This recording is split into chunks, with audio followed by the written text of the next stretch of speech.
My son-in-law took my dream trailer and mocked my age. He found my new will in the glove box. It started over breakfast, the kind that pretends to be peaceful. Sunlight slanted through the kitchen blinds, catching the chrome kettle Ruth once called too honest to hide fingerprints. Lily scrolled her phone. Chase poured orange juice like he owned the place. "Dad," he said, casual as sin. "We took the Airstream, needed it for a shoot. You weren't using it anyway." I set my coffee down. "That trailer isn't a prop," he laughed. "Everything's a prop, Walt, even your hero stories." Lily didn't look up. "Don't start." My voice stayed steady. "You stole from me." Chase smirked. "Borrowed." "Relax, old man." I picked up my phone, typed one line, and hit send. A minute later his screen buzzed. "Check the glove box," my text read. He laughed until he opened it, and found my new will, signed and sealed, cutting them both out completely. The silence afterward was worth every mile of the trailer. I guess 99% of you will hear this, sigh and scroll past, not clicking like or subscribe. Even if it only takes a second, what time is it for you? And where are you listening? They say every family story starts with something small, a laugh, a favor, a little act of, sure, why not? That morning, I would have sworn everything was fine. The kind of fine you don't look too closely at because you're afraid of what's underneath. The kind of fine that hums quietly until it doesn't. I'm Walter Hale, most people call me Walt. 62, widower, retired fire captain. These days I run a little outfit called Hale's Safety Supply. We sell gear to smaller firehouses that still believe in handshake orders and Friday night chili. My mornings are predictable. Grande Pike from Starbucks. The Wall Street Journal folded clean across the counter. Omega watch ticking like it's keeping score. Routine is comfort. Routine is control. That morning, the dent in my old stainless kettle caught the light, tiny, silver, harmless. I noticed it the same way you notice a new mole on your skin. You tell yourself, it's always been there. Then the iPhone buzzed. Chase. "Hey, Walt. Breakfast? Summit Cafe. Big favor to ask." That's how cracks start, with someone calling it a favor. The rain had that steady, indecisive drizzle by the time I drove into town. My Lexus still smelled faintly of Ruth's old lavender car freshener. I couldn't bring myself to replace it. Wipers beat a slow rhythm against the windshield, left, right, like a metronome counting down to something I couldn't name. Summit Cafe and Bar was one of those places that tried too hard to look effortless. Edison bulbs, succulents too symmetrical to be real, and chalkboard menus that thought they were charming. The kind of place where coffee costs $8 and comes in a mug the size of your fist. Chase was already there, white shirt open at the collar, mimosa in hand. Rolex shining like he wanted someone to ask about it. My daughter Lily sat beside him, fingers drumming lightly on the table, eyes bright but tired. "Walt," he said, lifting his glass like he was toasting a deal. "Good to see you, man. You're looking sharp. Retirement suits you." He meant harmless. I smiled anyway.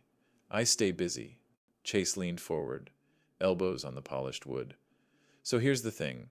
We're doing this launch weekend content creation stuff, you know? Branding the new apparel line. Outdoorsy vibe. Real grit. And your Airstream? Man, that thing's perfect." I set my coffee down, no sugar, no cream. "It's not for rent." "Not rent," he said quickly, with that salesman grin that doesn't reach the eyes. "Borrow. You're retired. That trailer's just nostalgia. We'll actually use it." I took a slow sip. Bitter, hot grounding. "It's not a prop." He chuckled, swirling his drink. "Everything's a prop, Walt. Even your hero thing." The words landed quiet but sharp. Lily touched his sleeve, trying to smooth the air. "Dad, it'll help Chase's launch. We'll bring it back Sunday." "Promise." The server arrived with $27 truffle omelets. I wasn't hungry anymore. A hairline crack traveled across the edge of my plate, porcelain splitting under heat. I stared at it longer than I should have. Chase kept talking about engagement metrics, drone footage, sponsorship deals. His voice a steady hum I stopped hearing after hero thing. Lily nodded when he did. Smiled when he did. Somewhere between them, my own daughter had started using his language. Leverage, content, platform. I didn't remember teaching her those words. Outside, the rain had stopped. The pavement glistened like new chrome. Chase stood to hug me, performative, one hand already fishing for his car keys. "You're the best, Walt. You'll see. This'll be good for everyone." In the parking lot, Lily's eyes darted between us. I should have said no. My gut said no. But my mouth said nothing. As the Lexus door shut and the wipers paused mid-swing, I caught my own reflection in the windshield. Calm, respectable, a man who still believed in giving family the benefit of the doubt. I should have said no in that parking lot before the hitch clicked and the past rolled away like it didn't weigh a thing. You can tell a lot about a man by how he parks. Chase never parks, he arrives. The kind of arrival that announces itself before it happens. The bass from his Porsche rattled the mailbox flag before I even saw the headlights turn into the street. It was Saturday morning, overcast, the kind of day that smells like wet concrete and the start of trouble. My phone buzzed a ring cam. Motion detected. By the time I opened the app, Chase and two of his buddies were already in the driveway. Hoodies, tripods, ring light, the whole content creation circus. My Airstream glinted dull silver under the gray sky, water beating across its curved surface like a held breath. They were circling it like art critics pretending they understood the exhibit. "Morning, Walt," Chase shouted over the hum of the Porsche, his tone cheerful, performative, always an audience somewhere. "We're just staging a few shots. Shouldn't take long." "It doesn't leave this street," I said, stepping out onto the porch.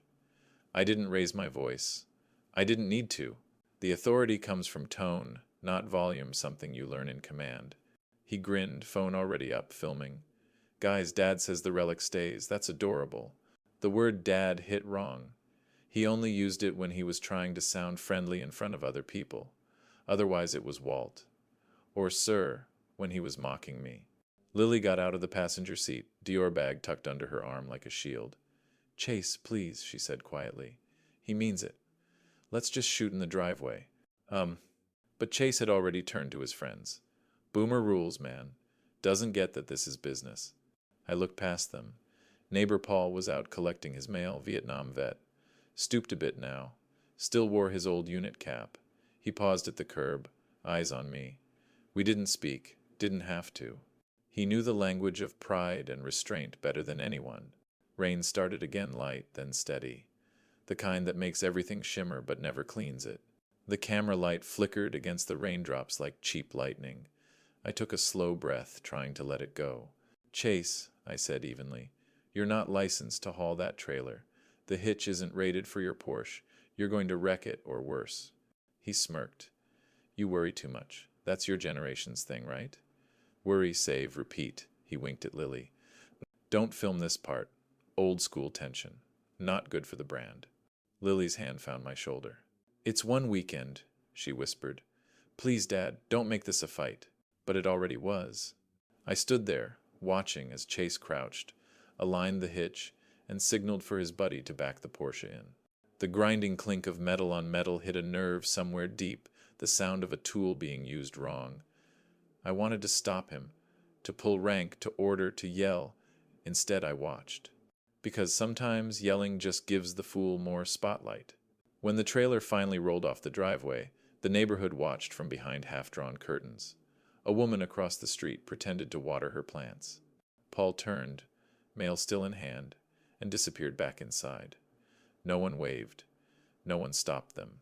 The Porsche taillights flickered red against the wet asphalt, twin smears stretching down the street until they vanished at the corner.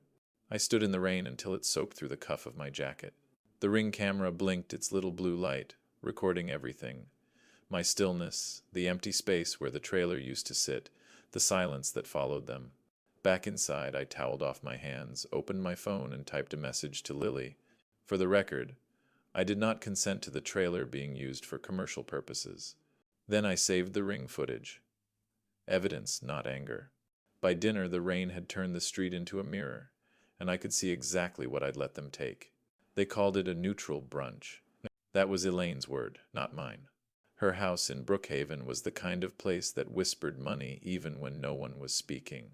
Polished marble floors, a Hamptons real estate brochure on the counter, and a silent BMW in the garage like a sleeping animal. The kind of stillness that doesn't feel peaceful, it feels staged. When I pulled up, my old Lexus looked like it had parked at the wrong address.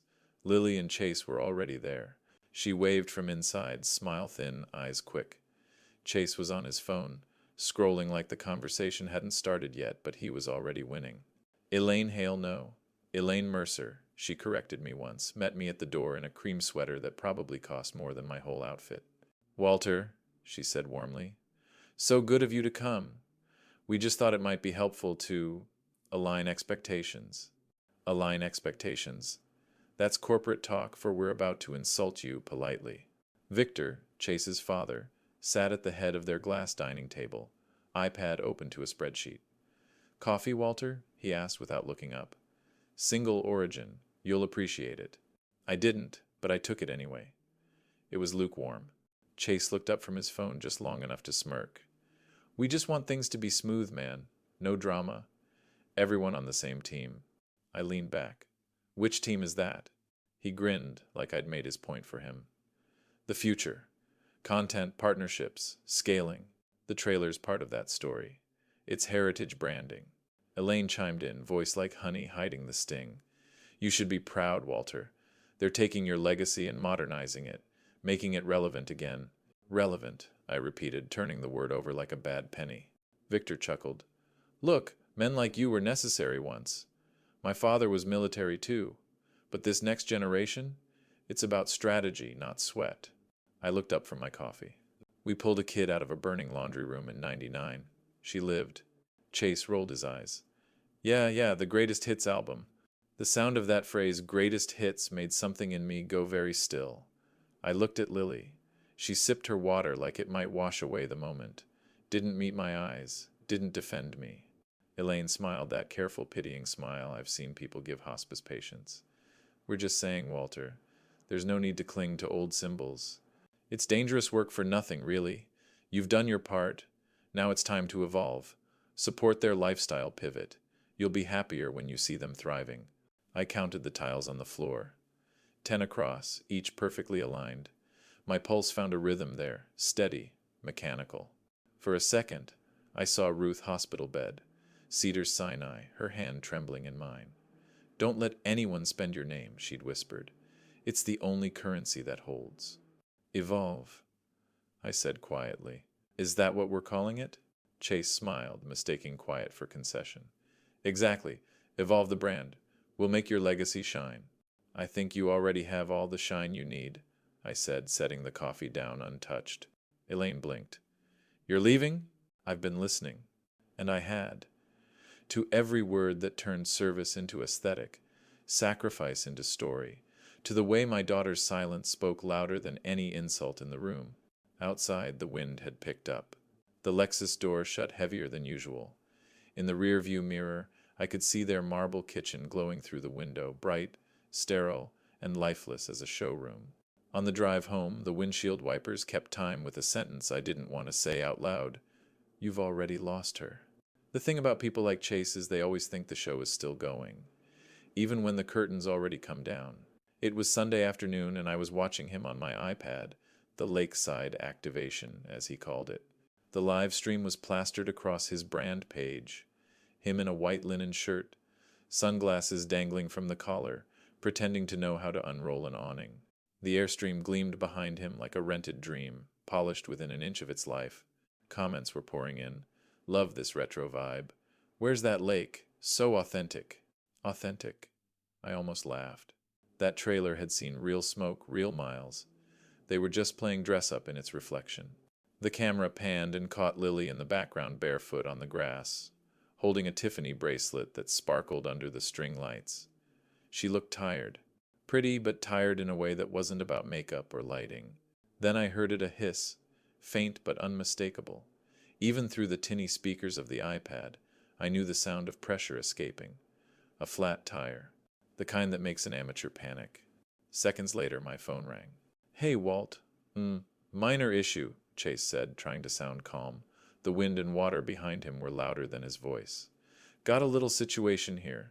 The trailer's got a flat. I kept my tone even. You bring tools?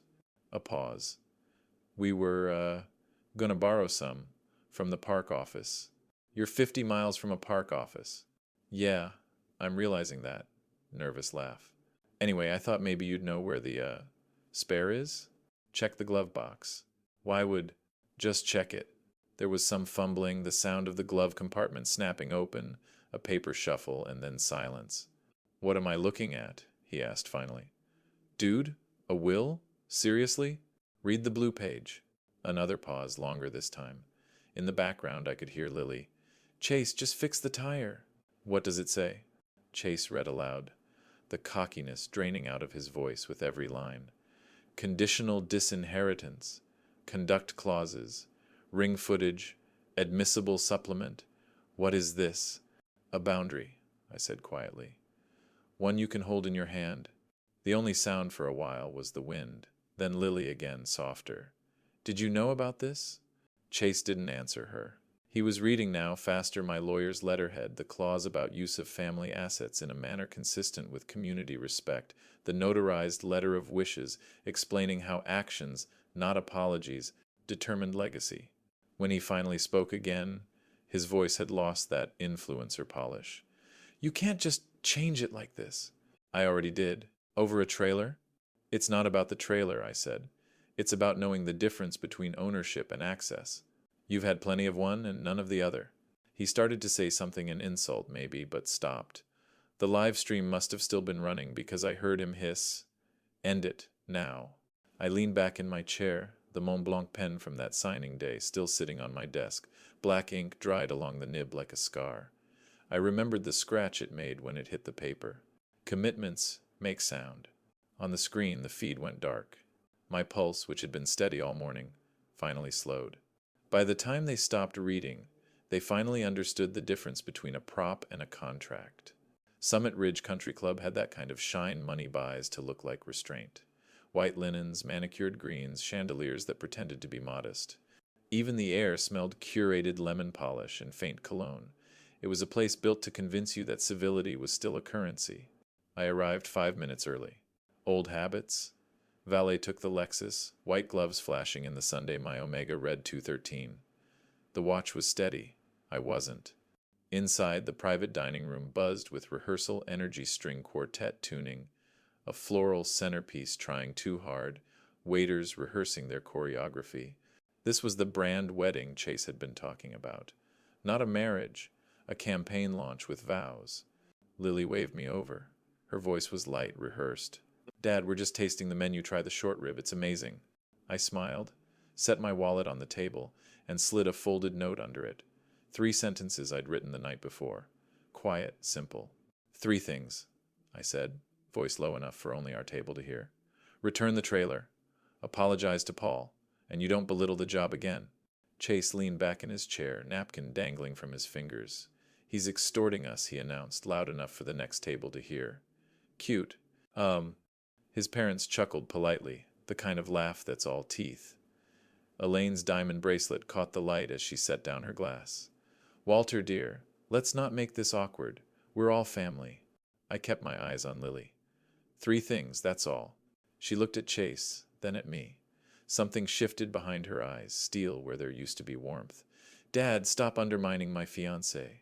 Her voice wasn't loud. It didn't have to be. It carried because it was final. Chase leaned in, smirking. You see? Even Lily's setting boundaries. Proud of her. I could feel the room watching. The quartet stopped mid-bar. One of the waiters froze mid-pour. The air went heavy, like everyone was holding their breath for someone else's train wreck. Elaine turned to the staff, her tone sugar wrapped around glass. We're uncomfortable. He's escalating. That word escalating was deliberate. The kind people use when they want witnesses. Within seconds, 2 security staff appeared at the door, palms open, polite as butlers. One of them said, Sir, maybe we should take this conversation outside? I stood, slowly. Lily. Her eyes were steady. This is my life. You don't get a vote. The chandeliers seemed to hum in the silence that followed. Even the air conditioning hesitated. I wanted to say 100 things about respect, about legacy, about Ruth's note folded in my wallet that read, Honor is a daily verb. But all I said was, You're right. Then I picked up the note, folded it once more, and slid it back into my pocket. Leaving was the verb. As I walked past the trophy case in the hallway, the reflection caught me tie straight, shoulders square, face unreadable. The look of a man people mistake for calm when it's actually surrender's older cousin, acceptance. Outside, the valet handed me my keys without meeting my eyes. I tipped him anyway. The string quartet had started up again inside Sinatra, I think. Something about doing it my way. I didn't argue. I signed the air with a nod and left them the stage they required to learn their lines. Command never leaves you, it just changes forms. That Monday morning, I unlocked my office, same key I've had for 20 years. The place smelled like coffee and metal polish, the scent of steady work. My desk still had the burn mark from a soldering iron I dropped in 2012, and the framed photo of Engine 42 hung above the file cabinet, every face still young, alive, unflinching. I sat down, opened my notebook, drew 3 columns: legal, financial, social. The rhythm came back instantly. Assess, delegate, execute. First call, Patricia, my Midtown attorney. The line clicked once, then her voice sharp, caffeinated, efficient. Walter, what happened? Brunch turned courtroom, I said. I want it memorialized. Names, time, witnesses. Add a revocation of any prior informal gifts. Got it. You want the amendment attached to the existing trust file? Yes, and flag it for potential defamation depending on how they spin this. I'll have drafts before lunch. I could hear her nails on the keyboard, the legal equivalent of gunfire. Calm, precise. Next call, Bank of America. Trust services. The officer answered in the practiced neutrality of someone who knows every sentence might end up in a deposition. Mr. Hale, this is Dana. You mentioned a possible clause activation? Yes, I said. Spendthrift clause, effective today. That will restrict any future distributions to verified compliance. Exactly. You'll have supporting documentation within the hour. She hesitated just long enough to ask, do you want to notify the beneficiaries? No. Let them read it when the time comes. Quiet law works best. I hung up, felt the first quiet pulse of momentum. Third call, Paul, VFW commander. The same man who'd watched me get humiliated in my own driveway. His voice came on steady, weathered. Walt, I was going to call you. You see that nonsense they were planning? Veterans-inspired launch? They booked the hall for next Saturday. I closed my eyes. They won't use your hall to mock what built it. Already canceled, Paul said. And I refunded their deposit. Didn't feel right taking it. Appreciate that, I said. We'll talk soon. I owe you a beer. He chuckled. Make it a cold one. Last call, Joe, contractor who supplies half his safety gear from me.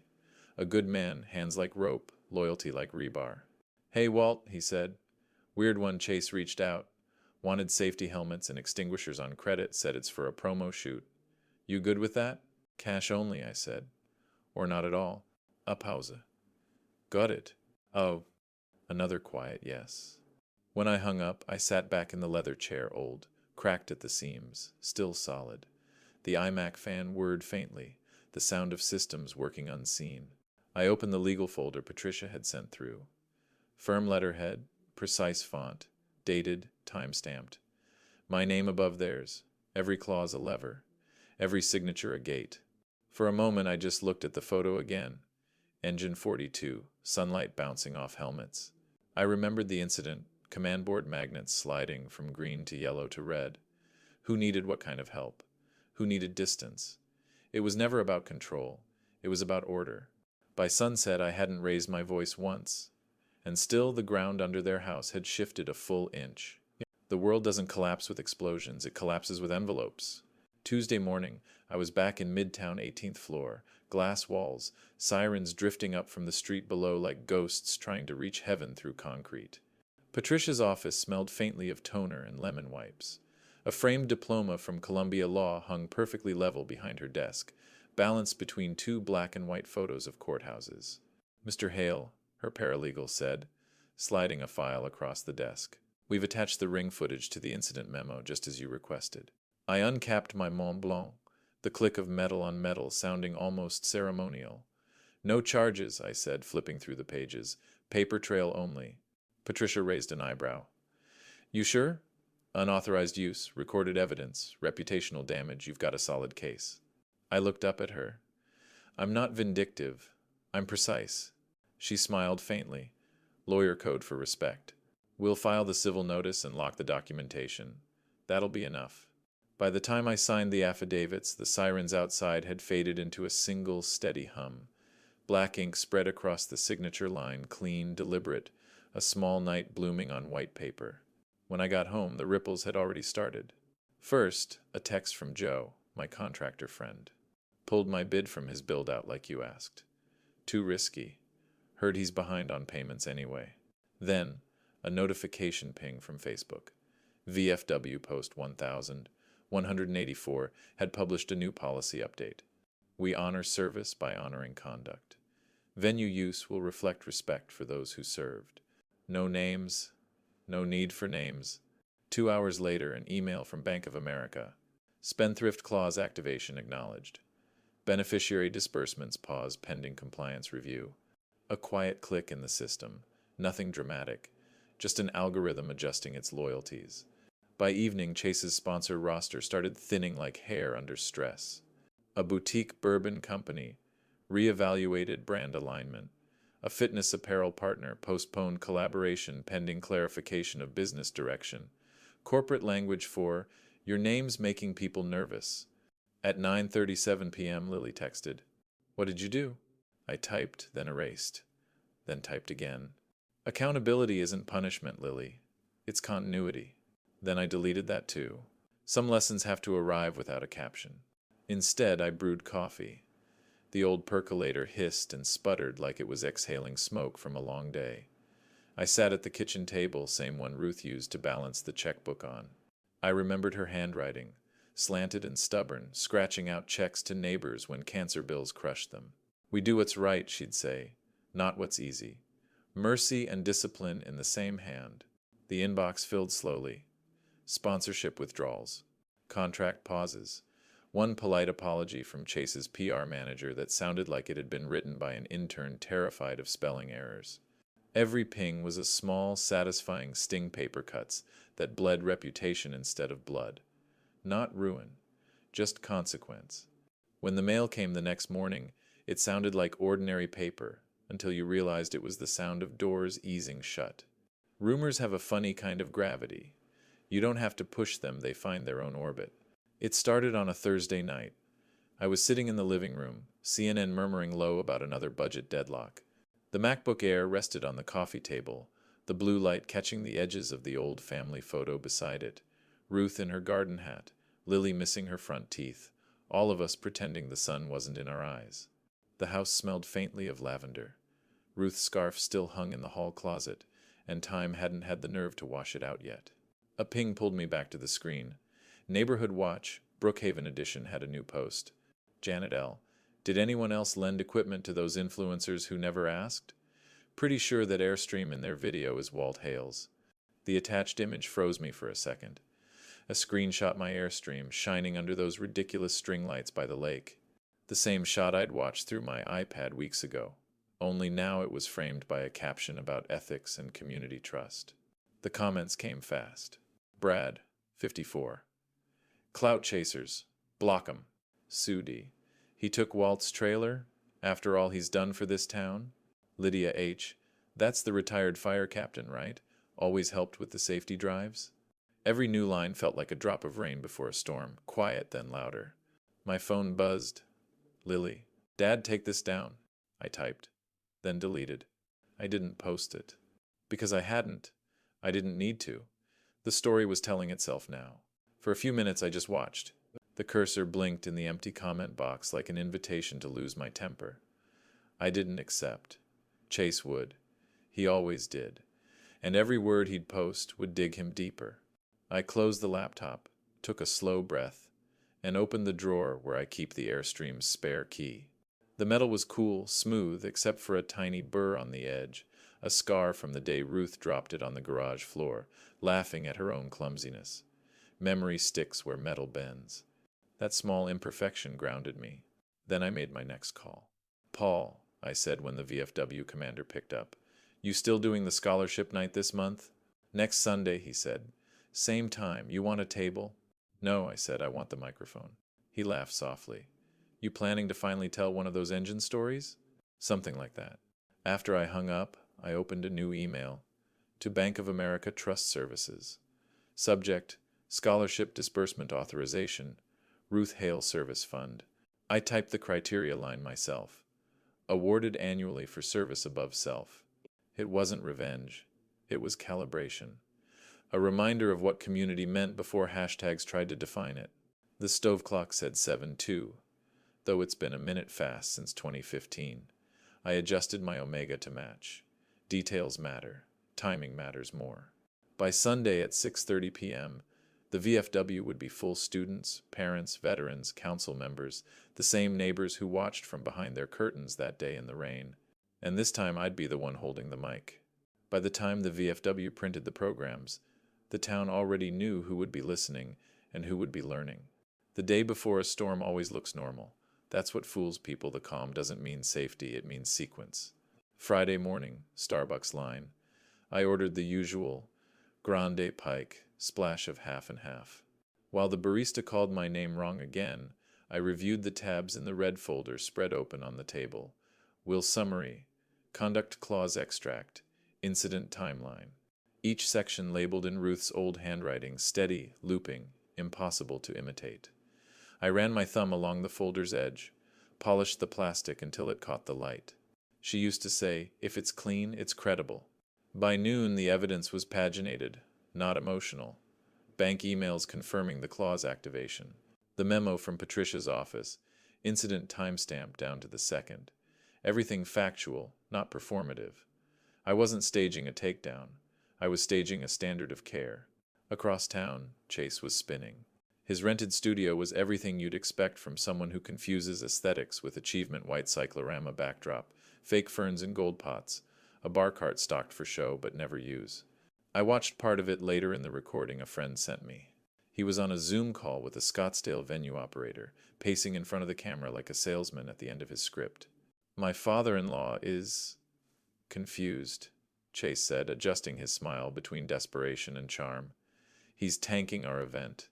We just need a new location that understands branding. The operator's face didn't change. We saw the neighborhood watch thread, she said flatly. We avoid reputational risk. Mute click. He turned away from the screen, jaw tight. Fix your dad, he hissed. Lily's voice was small, exhausted. I tried. He unmuted, smile instantly reconstructed. We can sweeten the rate. Another click. Call ended. No goodbye. The kind of silence that makes air feel heavy. The bar cart ice had already melted, and he didn't notice. While Chase begged the internet for second chances, I was confirming my slot with Commander Paul at the VFW. Color guard's ready, he said. We'll hand out the student awards first, then you close it out. Oh, perfect, I said. Keep it under an hour. I don't want theater. He laughed softly. You never do. But chế hỗ trợ trình đọc màn hình. Để bật chế độ hỗ trợ đọc màn hình, nhấn Ctrl Alt plus Z để tìm hiểu thêm về các phím tắt. Nhấn Ctrl plus dấu gạch chéo. Thông báo bị ẩn. Back at my shop, I cleared Ruth's old desk. Lemon oil and paperwork, her two favorite scents. I opened my briefcase, checked the alignment of each page one last time, clipped my Mont Blanc note on top. Service means consequence. Speak to that. I printed 3 extra copies, one for Paul, one for the bank, one for my files. Not to wave around, just to exist. Truth doesn't need amplification. It only needs record. At 4:12 p.m., Lily texted, Can we talk before tomorrow? I typed back, then stopped. I didn't want to give her a version of the story, only a place to hear the real one. Tomorrow's fine.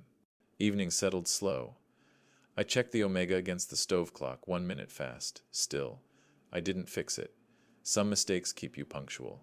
The house was quiet, just the low hum of the refrigerator and the faint creak of the floorboards where Ruth used to pause before kissing me goodnight. I sat in the dark for a while, the red folder on the coffee table glowing faintly under the lamplight. I slid the folder into my briefcase and felt the weight settle like a seatbelt clicking home. The VFW hall always smells like coffee, chili, and old varnish, a scent halfway between duty and comfort. By 6 o'clock, every folding chair was full. Veterans in pressed jackets lined the back wall.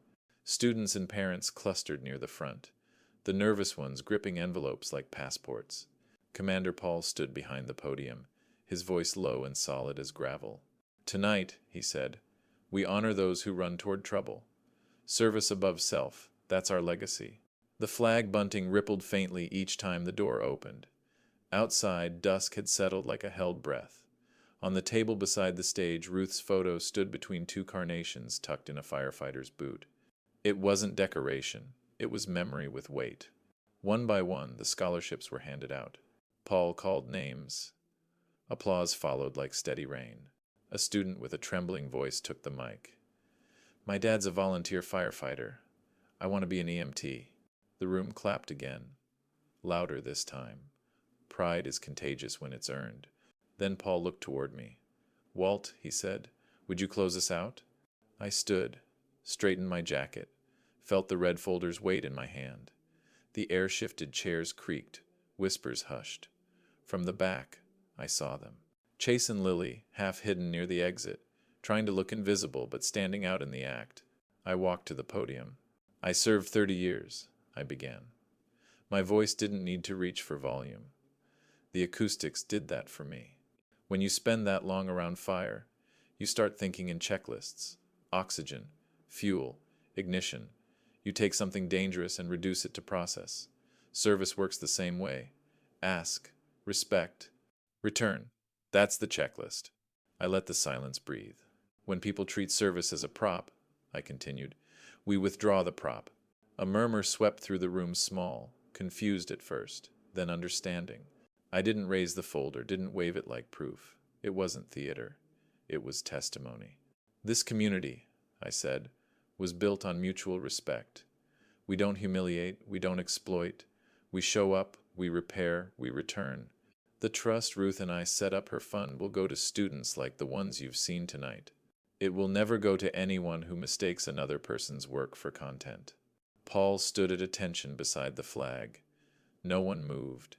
Even the crock pots seemed to quiet their simmer. "I'm not here to call anyone out," I said, my voice softening. "I'm here to remind us who we are. Ruth said that once, in the hospital. Tell them who we are." The silence that followed wasn't awkward, it was earned. The kind of silence that happens when a room decides something together. Then the applause began. Slow, sure. Not the hollow kind that fills air, but the grounded kind that fills resolve. A few of the veterans nodded toward me. One student wiped her eyes. I looked past the stage lights toward the back row. Lily's eyes were wet. Chase's jaw was tight. He couldn't clap, but he couldn't leave either. I stepped down from the podium, handed Paul the microphone, and folded the red folder under my arm. When I stepped back, I didn't look at them. I looked at the students and felt the room choose. I guess 99% of you will hear this, sigh, and scroll past, not clicking like or subscribe, even if it only takes a second. What time is it for you, and where are you listening? When people lose control, they don't look for truth, they look for cameras. By Monday morning, Chase had one pointed right at himself. The video opened with him sitting on a gray couch in their apartment, mid-century knockoffs, bad lighting, and a coffee table book titled "Branding the Self Open Like Scripture." A new BMW key fob sat on the table beside a half-empty latte. "My father-in-law ambushed us at a VFW," he said, voice carefully pitched between outrage and victimhood. "This is elder abuse, manipulation, and fraud. He's rewritten his will to control our lives. This is toxic legacy." In the background, Lily's voice drifted in, soft and tired. "Maybe don't post." He ignored her. The screen cut to a jump edit. Music played faintly, something dramatic, probably royalty-free. By noon, the video was up on every platform he had. By 2, it had been shared to the local neighborhood watch group with a caption that said, "This again?" The comments didn't go how he hoped. "Brad, 54. You posted a rant about your father-in-law on a Monday? Get a job. Sue D. Maybe he should have thought before taking someone's trailer. Janet L. He raised scholarships, not lawsuits. Grow up." The thread became a digital autopsy, people dissecting every word, every gesture, like amateur pathologists of reputation. Around 4 p.m., Patricia texted me a link. "Patricia, thought you'd appreciate this." It was my attorney's firm blog. The header read, Q&A, Conditional Bequests and Community Standards. The post was neutral, clinical. the kind of thing that could put caffeine to sleep. It explained in careful language how wills can include behavioral clauses tied to conduct and community reputation, and how trustees have fiduciary obligations to enforce them. It didn't mention names, but it didn't have to.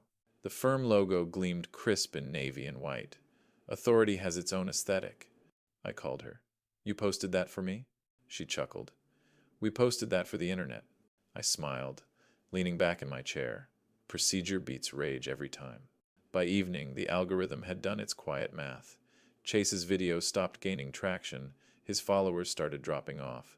One of his sponsors, some boutique alcohol brand that used words like artisanal storytelling, sent him an email. We're pausing collaboration pending brand review. Translation: You're radioactive. Meanwhile, Lily's Instagram went silent. No new stories, no likes. Just stillness, which on the internet is louder than noise. Her last post, a smiling engagement photo in front of the Airstream, was now a museum of side-eye emojis. I didn't comment, didn't post, didn't explain. I just forwarded Patricia's link to Lily with a single word. Read. She didn't reply, but I saw the scene indicator light up. That was enough. At 9 p.m., I sat in my office. The iMac fan hummed. The room was warm, quiet, sealed. I remembered that sound when the SCBA mask locks into place. The faint click that means oxygen is secure. It's not panic, it's assurance. You'll breathe through the fire. By midnight, Chase's video was buried under unrelated ads and weather alerts. The algorithm had already moved on to someone else's tragedy. When drama met documentation, it didn't even make a spark. Every storm has its back edge the moment the thunder stops, but the air still hums with static. That's what Tuesday felt like. Not triumph, pressure easing. The Bank of America branch on Main was half empty, mid-morning quiet. Fluorescent light flattened everything. The potted plant, the posters about retirement planning, even me. The branch manager, a calm woman in her 40s with sharp reading glasses, led me into her office. The glass door whispered shut behind us. My red folder sat between us on the desk. She flipped through the documents, page corners crisp from the reprint. We've confirmed the amendment is active, she said. Under the spendthrift clause, all distributions now require trustee sign-off aligned with conduct provisions. I nodded. Good. If they meet the standard, I'll sign. If not, I won't. Oh. Her pen dragged across the authorization line, slow, deliberate. She slid the copies toward me. Initial here. The sound of pen on paper was surgical. No flourish, no ceremony, just a new boundary drawn in ink. Outside her office, the world went on as usual, tellers counting bills, the faint beep of the vault keypad, someone laughing by the ATM. The world doesn't pause for justice, it just notes the adjustment. By the time I got home, the dominoes were moving. Joe, my contractor, called first. His voice carried that mix of respect and discomfort reserved for men doing what's right even when it's awkward. Walt, he said. He reached out again. Wanted a short-term float. Net 30 on materials. I leaned back in my chair. What'd you tell him? I said net 0. I smiled faintly. You were generous. He exhaled. You know, it's funny. I used to think guys like him had all the leverage. Turns out they just have followers. When the call ended, I logged the date and time into my spreadsheet. Every contact, every response documented. Timestamps are their own kind of mercy. An hour later, a new voicemail arrived, this one from the Summit Ridge Country Club events office. The tone was polite, rehearsed, the voice of someone reading a script drafted by legal counsel. Mr. Mercer, this is Danielle from Summit Ridge. In light of recent community concerns, we'll be unable to proceed with your event under the member rate.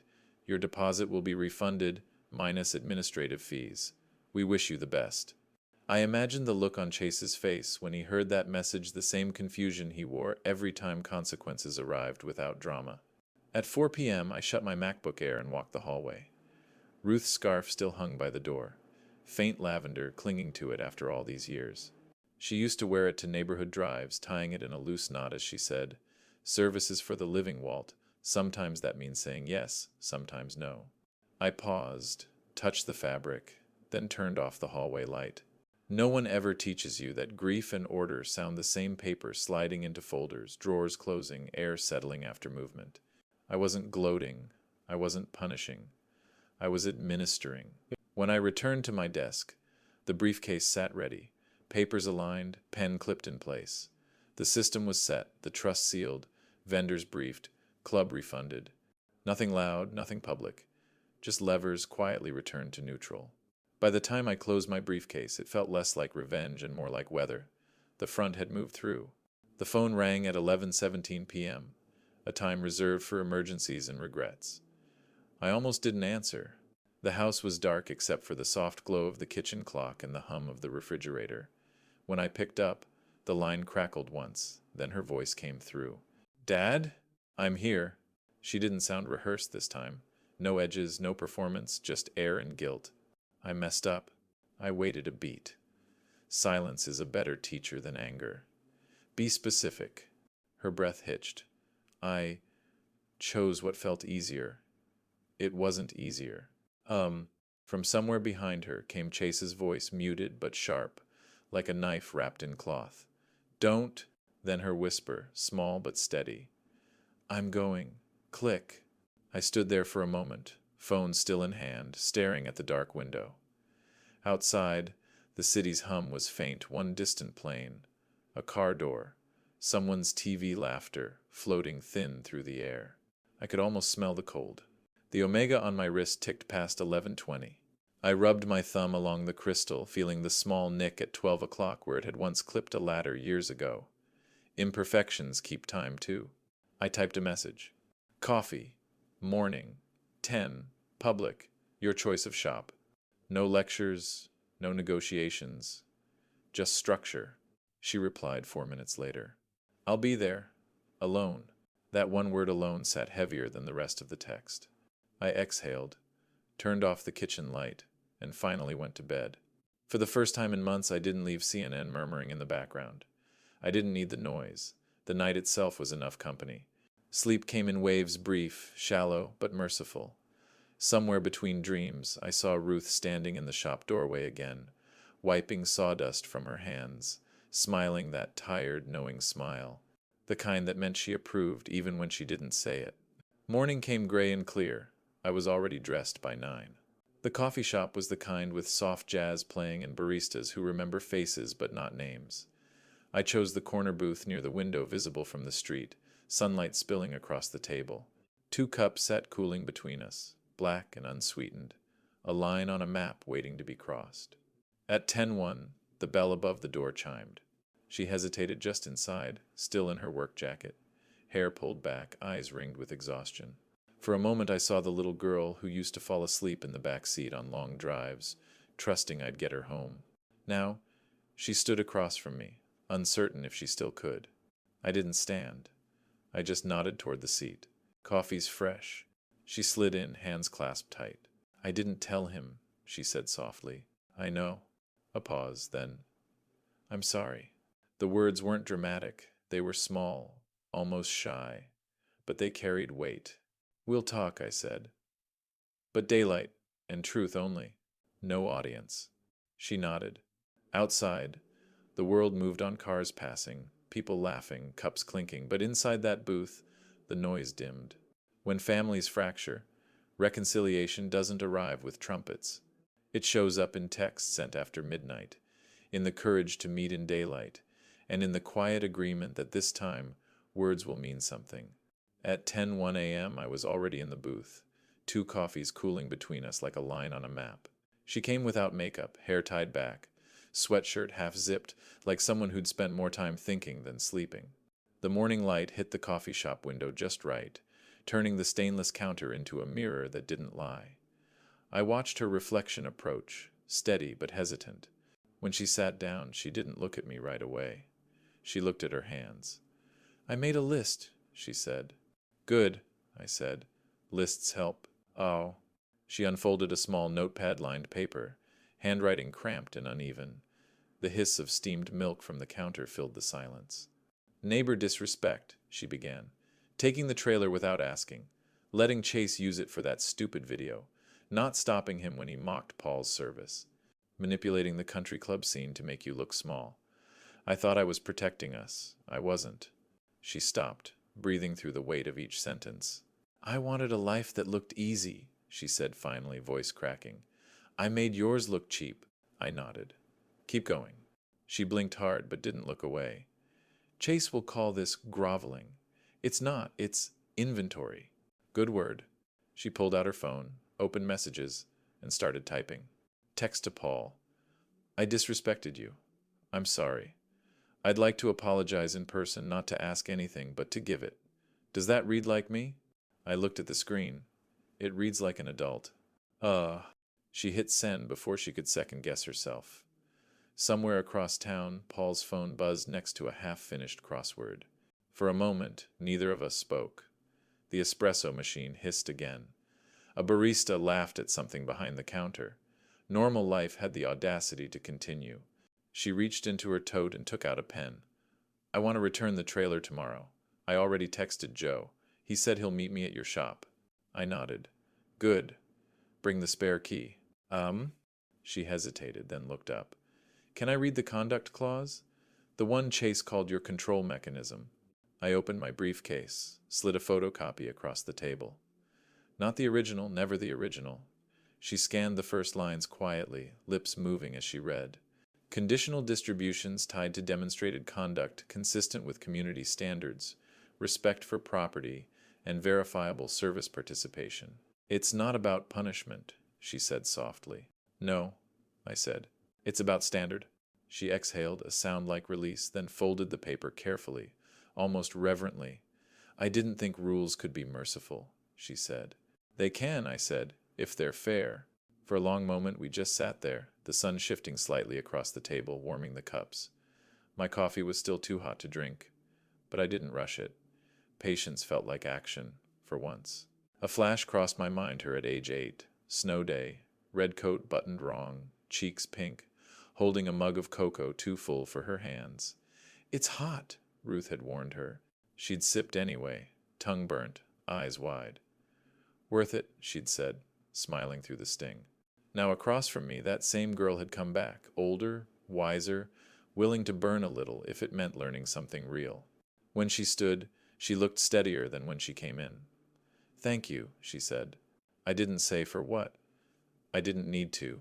When she left, the coffee had cooled enough to drink, and for the first time in months, it tasted like coffee, not strategy. They didn't sneak it back. That mattered. Saturday noon, bright sun, the kind that makes every imperfection visible, lawns half-mowed, fences needing paint, the old maple shadow stretching across the street like a question. The hum of power washers and leaf blowers filled the air. And then, the sound that didn't belong. The low growl of a Porsche easing into the cul-de-sac, towing my Airstream behind it. Neighbors looked up. Lawn tools paused midair. Ring doorbells woke like eyes opening one by one. Lily was driving. Chase sat stiff in the passenger seat, sunglasses on, jaw working. They pulled up to the curb in front of Paul's house. The same curb where they'd first hitched it without asking. Paul was already waiting. He'd been out front since 11:30, the brim of his navy cap shadowing his face. His posture was military straight, but his hand trembled just slightly on the cane. The Porsche stopped. Engine idled too long. Then the door opened. Lily stepped out. No makeup, no script. Just her and the heat. Chase stayed in the car, arms crossed. She walked up Paul's driveway, slow, deliberate. Mr. Henderson, she said, voice steady but small. I treated your service like scenery. I'm sorry. Paul studied her, eyes narrowing, weighing something unseen. After a long moment, he nodded once. I've heard worse, he said. I've heard better. This will do. It wasn't forgiveness, it was recognition, the kind that takes root.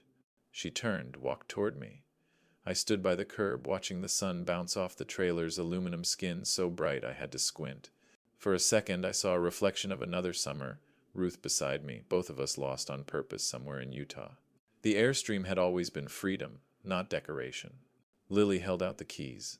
She's all yours again, she said. I took them without a word. No speech. No ceremony. Just a nod that said we understood what silence could mean. That's when Chase finally got out. The slam of the Porsche door cracked the quiet like a gunshot. He walked over, hands in pockets, that smirk people wear when they're trying to disguise fear. "So you win," he said low enough, only I could hear. "You happy?" I looked at him, really looked. The man who thought performance could outmuscle principle. "No winners," I said, "just grown-ups." He snorted, stepping closer. "You'll cave, you always do, we always get the optics back." I turned toward my car, parked at the curb, the Lexus with the small dent in the front fender I never bothered to fix. "That's not what optics are," I said. He didn't answer, just turned on his heel and stalked back to the car. Lily followed, slower. They didn't match pace. The neighborhood stayed still, that half-curious, half-respectful stillness of people watching a scene they'd been waiting to end. Paul gave a small wave before disappearing back inside. One of the neighbors clapped once soft, maybe for himself. When the hitch finally unlatched, it made a sound like a small bone setting. Clean. Necessary. The airstream gleamed in the driveway again, a mirror catching too much light. Lily glanced back once, then slid into the passenger seat beside Chase. The Porsche pulled away fast, the sound fading down the hill until all that was left was the chirp of sprinklers and the smell of cut grass. I stood there holding the keys. Aluminum, sunlight, air. Some things come home. Some lessons stay gone. I guess 99% of you will hear this, sigh, and scroll past, not clicking like or subscribe. Even if it only takes a second, what time is it for you, and where are you listening? The second scholarship night came softer than the first. Same VFW hall, same wood paneling that glowed like old honey under fluorescent light. The same crock-pots of chili steaming by the kitchen door. Only the carnations in the boot were new. Paul had picked them himself that morning. Ruth's name sat at the top of the printed program, bold and unadorned. The Ruth Hale Memorial Scholarship for Service Above Self. Someone had taped a new photo to the bulletin board, a Polaroid of this year's awardees crooked, slightly off-center. Ruth would have fussed, straightened it, then fussed again. I let it stay crooked. Imperfect was honest. The room filled quickly, parents, students, a few reporters who'd learned that stories about redemption get more clicks than stories about conflict. I kept my distance near the back, red folder in hand, same one from last year. It wasn't armor anymore, just record-keeping. When Commander Paul stepped up to the mic, the chatter fell away. "We honor service by honoring conduct," he said, his voice carrying that rough warmth of a man who's seen both. "Tonight's recipients remind us what it means to show up when called." And then unexpected, unprompted, Lily stood. No spotlight, no tears, just her voice. "I disrespected something that kept people I love alive," she said. "I was taught better. I will do better." A breath held. Then a single clap from the back. Then two. Then the wave came, neighbors, students, veterans, applause that didn't cheer so much as affirm. Chase wasn't there. His choice. She didn't look at me when she sat, and she didn't sit beside me. She sat with the scholarship students, the ones grinning awkwardly in their dress shirts and borrowed ties. The EMT student in the front row, barely 18, face still freckled, grinned like sunrise when Paul handed him his check. The hall smelled of paper and chili and something clean. When my turn came, I walked to the podium and placed the red folder on it without opening it. My hands didn't shake. "We build legacies out of actions, not captions," I said. "A will is a map for money. A boundary is a map for dignity. My door isn't locked. It just has rules." A few heads nodded. Someone coughed. I saw Paul's half-smile under the brim of his cap. "Ruth wanted kids funded," I said. "Not adults rescued from their own arrogance. Tonight we fund kids." Applause again, gentler this time. Not loud, not performative. Real. Afterward, people lingered. Photos, handshakes, half-empty paper cups on tables. The kind of easy afterglow that comes from a night done right. Lily and I didn't talk much. We didn't need to. She helped fold the chairs, stack them neatly by the wall. I caught a glimpse of her smiling at the EMT student when he thanked her for volunteering for next year's panel. When the hall finally emptied, Paul turned off the neon sign above the bar. The last light flickered once, then went out. We stood in the half-dark. Outside, the chrome of the airstream caught the moonlight steady, silver, alive again. It didn't need an audience to shine. As we locked the door behind us, Lily said quietly, "Mom would have liked tonight." "She would have corrected your grammar," I said. She laughed. "Yeah, that too. We didn't hug. We didn't need to. Some repairs aren't visible. They just hold. Forgiveness, I've learned, begins with paperwork, but it only endures through behavior." We turned off the hall lights together, and in the dark, the trailer outside caught the moon and didn't need an audience to shine.